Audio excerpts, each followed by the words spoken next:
Hi guys, welcome back to What's Cooking today on Perfect Eats. If you guys are new here, hello, my name is Emma and I make easy breezy recipes for those of you guys who are new to cooking. Today I'm going to show you a really quick and simple way on how you can make your very own tomato rice. Let's get started. I'm using 2 cups of basmati rice for this recipe, so you need to rinse and soak the rice while we prep the other ingredients. Now this is totally optional, but it will be good to have. I'm going to be adding in some saffron into the recipe. Now saffron itself has this really sweet floral taste, so it's going to enhance the overall flavor of the rice. We will also be using 3 tomatoes for this recipe, so roughly dice them up, and 1 medium-sized onion sliced thinly.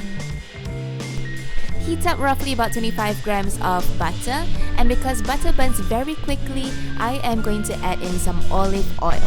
Now if you guys have ghee, you guys can use that instead.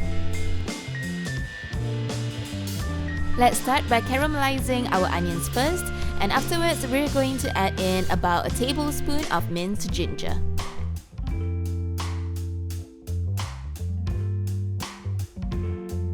Let's add in some spices. I've added a stick of cinnamon, 3 cloves, 3 star anise, and 3 cardamoms. Now as your onions, the spices, and the ginger aren't as raw anymore, we're going to add in the tomatoes. Now tomatoes are going to take some time because we want them to break down, and we're going to do this by adding a 1/4 cup of evaporated creamer, and we're going to let this simmer for at least 20 minutes.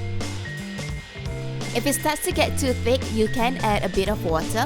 I've added about a 1/4 cup of water in there before we're going to put a lid over it, and we're going to let it simmer. The first 10 minutes, we're going to put it on medium flame, and the next 10 minutes after, we're going to put it on low flame. And here it is after 20 minutes. As you can see that the tomatoes are a bit more wilted and broken down. We're going to work on our rice, so we're going to set this aside and let it cool down.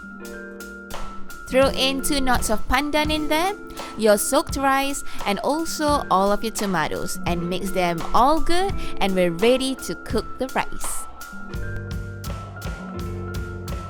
Now, as I mentioned, if you do have saffron shreds, this is the part where you can top it off with some saffron. I've added about a 1/4 teaspoon of saffron shreds in there. I'm just going to do a swirl of some evaporated creamer, and we're ready to roll.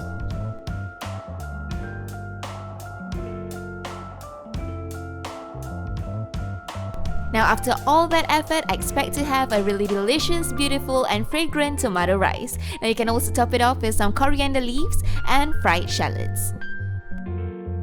I do hope you guys try out this recipe, and be sure to like and subscribe to Perfect Eats on YouTube, and follow us on Instagram at Perfect Eats. Thank you so much for watching. Bye you guys!